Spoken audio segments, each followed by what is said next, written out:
আজ আমরা যে গল্পটা দেখতে যাচ্ছি এটা কোনো থ্রিলার না, এটা বাস্তবের মতো এক প্রতিযোগিতা যেখানে ক্ষুধা, ভালোবাসা আর প্রতারণা একসাথে লড়েছে। তো চলুন শেষ পর্যন্ত কি হয় দেখে আসি। ভিডিওর শুরুতেই দেখা যায় একটা পরিবার টাকা বাঁচাতে গিয়ে টানা ৩ দিন ধরে শুধু একটাই কাপ নুডলস খাচ্ছিল। মা প্রথমে কাপটা হাতে নিয়ে এক বড় চুমুক দিতেই অর্ধেক নুডলস শেষ। তারপর ছোট ভাই এলো, সেও পেছনে থাকতে চায় না, ২ চুমুকে প্রায় সবটাই শেষ করে ফেলল। যখন বোনের পালা এলো তখন কাপের ভেতরে শুধু কিছুটা স্যুপই বাকি। বাবা গলা শুকিয়ে বলল, আমি তো এমনিতেই স্যুপ খাই না। কিন্তু বোন না শুনে পুরো স্যুপটাই এক ঢোকে খেয়ে ফেলল। তবু সে একদম মিষ্টি মেয়ে, শেষে অর্ধেক একটা নুডলস বাবার জন্য রেখে দিল। বাবা শুধু চুপচাপ সেই খালি কাপের দিকে তাকিয়ে রইল, ঠোঁটে লেগে থাকা লবণাক্ত স্বাদটা চেটে নিল আর কল্পনা করল যেন তিনি এক বিরাট ভোজ খাচ্ছেন। তাদের সঞ্চয়ের মাত্রা এতটাই ভয়ঙ্কর ছিল যে প্রতিদিন তারা বিনামূল্যের পাবলিক টয়লেটে গিয়ে গোসল করত, এমনকি ফ্রি টয়লেট পেপারটাও সঙ্গে করে নিয়ে আসত। তাদের এত কষ্টের কারণ বাবা ২ লাখ ঋণগ্রস্ত। এই কারণে পুরো পরিবার অংশ নিয়েছিল এক সেভিং চ্যালেঞ্জ নামের প্রতিযোগিতায়। ২টি পরিবার ৭ দিন সময় আর মোট খরচ করার জন্য মাত্র ৪০০ ইউয়ান। যে পরিবার সবচেয়ে কম খরচ করবে তারা পাবে পুরস্কার ৫০ লাখ ইউয়ান। এটাই ছিল তাদের ভাগ্য পরিবর্তনের একমাত্র সুযোগ। কিন্তু প্রতিযোগিতার প্রথম দিনেই ২ পরিবার একই সিদ্ধান্ত নিল, ঘুমানোই ভালো, কারণ এখানে প্রতিটি জিনিসের জন্য টাকা দিতে হয়, এমনকি টয়লেট ফ্লাশ করতেও ৫ ইউয়ান লাগে। দিনের বেলায় কোনোভাবে চলা গেল, কিন্তু রাতে চিয়ানহুয়া পরিবারের আর সহ্য হচ্ছিল না। পরিচ্ছন্নতাপ্রিয় মা ৫ ইউয়ান খরচ করে স্নান করলেন, আর ছোট ভাই ক্ষুধায় কাতর হয়ে এক বাটি নুডলস খেল। অন্যদিকে প্রতিদ্বন্দ্বী আনীয় পরিবার ক্ষুধার সময় কোমর বেঁধে শক্ত করে ধরে চোখ বন্ধ করে ঘুমিয়ে পড়ল। প্রথম দিনের শেষে আনীয় পরিবার এগিয়ে রইল। দ্বিতীয় দিনে চিয়ানহুয়া পরিবার এতটাই ক্ষুধার্ত হয়ে পড়ল যে বুক পিঠে লেগে গেছে। তারা সবাই সুপারমার্কেটে গিয়ে ফ্রি টেস্ট স্টলে খাবার চেখে রাখার নাটক শুরু করল। বাবা ভাজা স্টেকের দিকে তাকিয়ে বললেন, এটা একটু কাঁচা মনে হচ্ছে, দেখি তো ঠিকমতো সেদ্ধ হয়েছে কিনা। অর্ধেক নিজে খেলেন, বাকি অর্ধেক ছেলেকে দিলেন।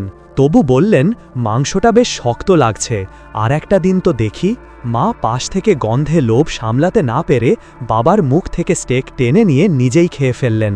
তারপর বললেন, না, এটা আমার পছন্দ হয়নি, এবং সরাসরি ভাজা চিংড়ি তুলে খেতে লাগলেন। কিন্তু ফ্রি খাবার চেখে দেখারও তো একটা সীমা আছে। বিক্রেতা বলল, আপনারা চেখে দেখেছেন, এখন অনুগ্রহ করে একটু সরে দাঁড়ান। বাবা হতবম্বা, কিন্তু মায়ের দ্রুত বুদ্ধিতে তারা ছোট ছেলেকে নিয়ে তাড়াতাড়ি পালালেন। কিন্তু তখন মেয়েটিও দৌড়ে এলো, সেও চেয়েছিল চেখে দেখতে স্টেকটা ঠিকমতো রান্না হয়েছে কিনা। কিন্তু এবার বিক্রেতা তাদের কৌশল ধরে ফেলল আর ফ্রি খেতে দিল না। তবুও খাবার, প্রসাধনী সব কিছুতেই তারা ফ্রি ট্রায়াল চালিয়ে গেল।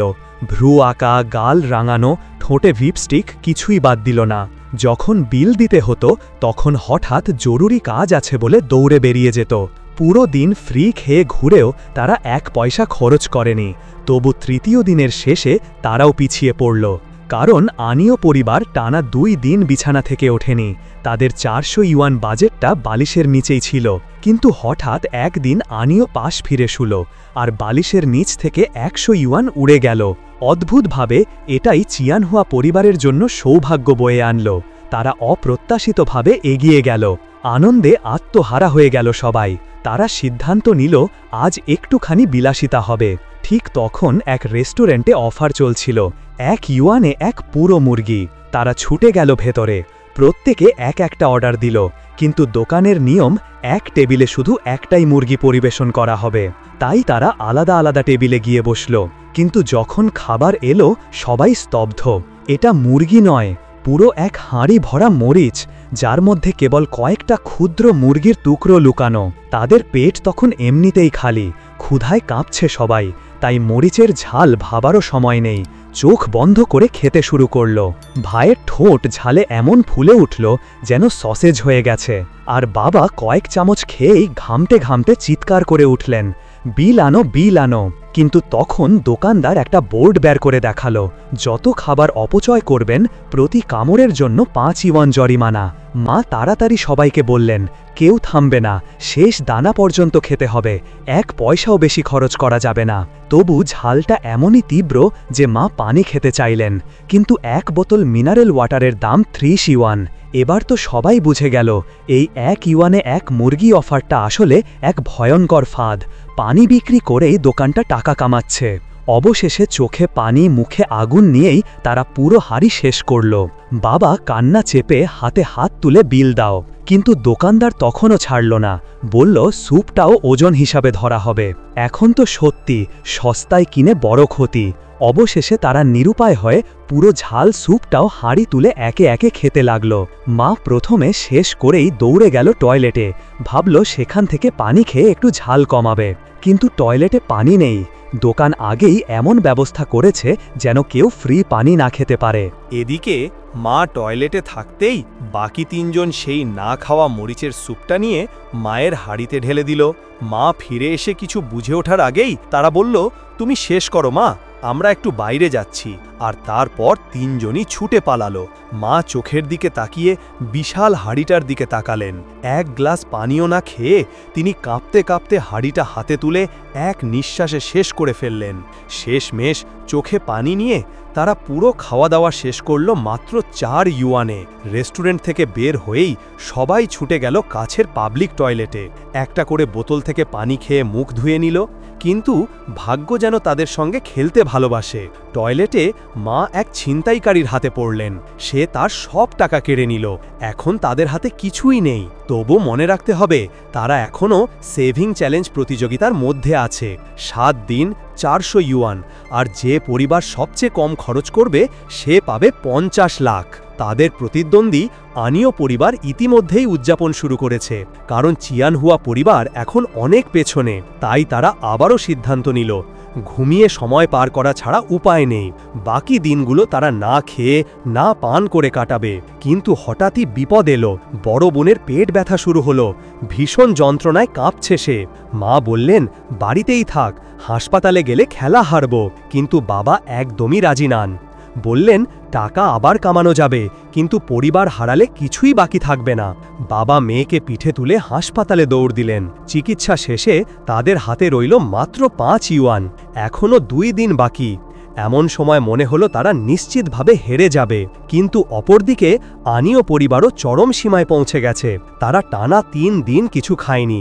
অবশেষে 1 প্যাকেট বিস্কিট কিনল। ছোট ছেলে প্যাকেটটা আস্তে আস্তে খুলল। একটা বিস্কিট ভেঙে অর্ধেক মা বাবাকে দিল, আর বাকি অর্ধেক নিজের আর বোনের মধ্যে ভাগ করে নিল। সে ধীরে ধীরে খাচ্ছে, এমনকি আঙুলে লেগে থাকা গুঁড়োগুলোও চেটে নিচ্ছে। বোন আরেকটা বিস্কিট নিতে চাইলেই সে তাড়াতাড়ি প্যাকেটটা সরিয়ে রাখল, কারণ এটা পরের 4 দিনের রেশন। বাবা সেই পড়ে যাওয়া বিস্কিটের টুকরোগুলো মুখে পুরে নিলেন। পুরো পরিবার আবার কোমর বেঁধে ধরল। এভাবে চললে 4 দিন পার করা সম্ভব। কিন্তু কে জানত চিয়ানহুয়া পরিবার এবার চালাক হয়ে গেছে। 4 দিন শেষে তাদের বাজেটের 400 ইউয়ানের মধ্যে এখনও 50 ইউয়ান বাকি। এতে আনীয় পরিবার আনন্দে আত্মহারা হয়ে গেল। তারা উদযাপনের জন্য 2 কাপ নুডলস আর কয়েক বোতল পানিও কিনল।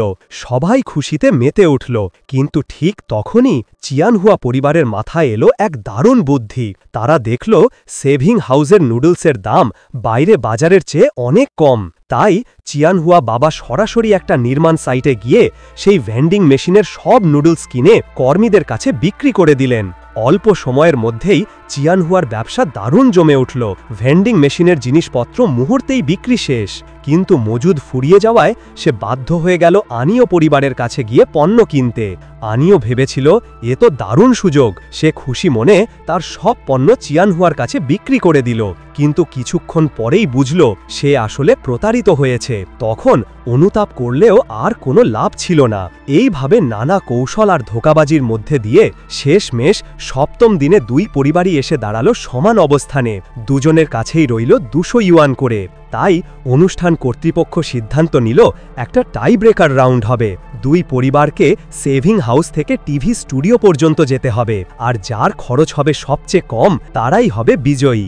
ঘোষণা শোনা মাত্র সবাই দৌড় দিল, কিন্তু এবার দুই পরিবার একে অপরের সঙ্গে কৌশল করল।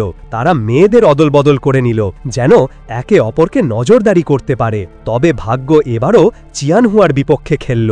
বাস যখন গন্তব্যের কাছাকাছি পৌঁছালো, আনিওয়ের বাবা মা হঠাৎ বলল, আমরা এখানেই নামব। তারা চালককে বলল পেছনের জন বিল দেবে। চিয়ানহুয়া ভেবেছিল ওরা নিশ্চয়ই টাকা দেবে, কিন্তু গন্তব্যে পৌঁছে দেখে আনিও একেবারে অস্বীকার করছে। সে বলল ওই দুজন তো তোমার বাবা মা, বলেই বাস থেকে লাফিয়ে নেমে গেল। ফলে চিয়ানহুয়াকে বাধ্য হয়ে পুরো ভাড়াই দিতে হলো, আর এই একটুখানি ভুলই শেষ পর্যন্ত তার সর্বনাশ ডেকে আনল। ফলাফল ঘোষণা হলো, আনিও পরিবারের হাতে বাকি রইল 186.5 ইউয়ান, আর চিয়ানহুয়ার হাতে 182 ইউয়ান, অর্থাৎ মাত্র 4.5 ইউয়ানের ব্যবধানে আনিও পরিবার জিতে গেল প্রতিযোগিতা। মা বিরক্ত হয়ে বললেন, তুই এত অসাবধান কেন? কিন্তু কখনো কখনো ভাগ্য নিজেই হাসায়। চিয়ানহুয়া নিজের জামার পকেটে হাত দিতেই পেয়ে গেল এক ভাঁজ করা 5 ইউয়ান নোট। এইভাবে শেষ মুহূর্তে চিয়ানহুয়া পরিবার 0.5 ইউয়ানের ব্যবধানে বিপরীতমুখী এক জয় ছিনিয়ে নিল। সবাই আনন্দে মেতে উঠল, কিন্তু ঠিক তখনই হঠাৎ এক নারী হাজির হল, যিনি বললেন, আমি আসলেই চিয়ানহুয়ার জন্মদাত্রী মা। সবার মুখ ফ্যাকাশে হয়ে গেল। আসলে প্রতিযোগিতায় অংশ নেওয়া যে নারী মা হিসেবে ছিল, সে আসলে বাবার এক সহকর্মী, যাকে তিনি পুরস্কারের টাকার জন্য সাময়িকভাবে মা সাজিয়েছিলেন। অনুষ্ঠান কর্তৃপক্ষ সঙ্গে সঙ্গে বিষয়টি ধরে ফেলল, কারণ এটি প্রতারণা। তাই চিয়ানহুয়া পরিবারকে অযোগ্য ঘোষণা করা হলো, আর আনিও পরিবার পুনরায় বিজয়ী হল।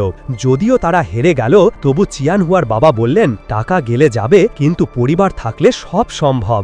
তারা আবার নতুন করে জীবন শুরু করল। একটি ছোট্ট ফ্রাইড চিকেন দোকান খুলল, পরিশ্রম করে বাবার ঋণ শোধ করল। শেষমেশ তারা বুঝল, সবচেয়ে বড় সম্পদ হলো একসাথে থাকা পরিবার, টাকা নয়। এভাবেই শেষ হয় ভালোবাসার আর একতাই আসল জয়ের গল্প। এই গল্প আমাদের শেখায় সবচেয়ে বড় শিক্ষা একটাই, হারতে নেই, কারণ শেষ মুহূর্তেও ভাগ্য তোমার পাশে দাঁড়াতে পারে। ভিডিওটি কেমন লেগেছে অবশ্যই কমেন্ট করে বলবেন। যদি ভালো লেগে থাকে একটা লাইক দিয়ে চ্যানেলটি সাবস্ক্রাইব করে পাশে থাকুন। ধন্যবাদ সবাইকে।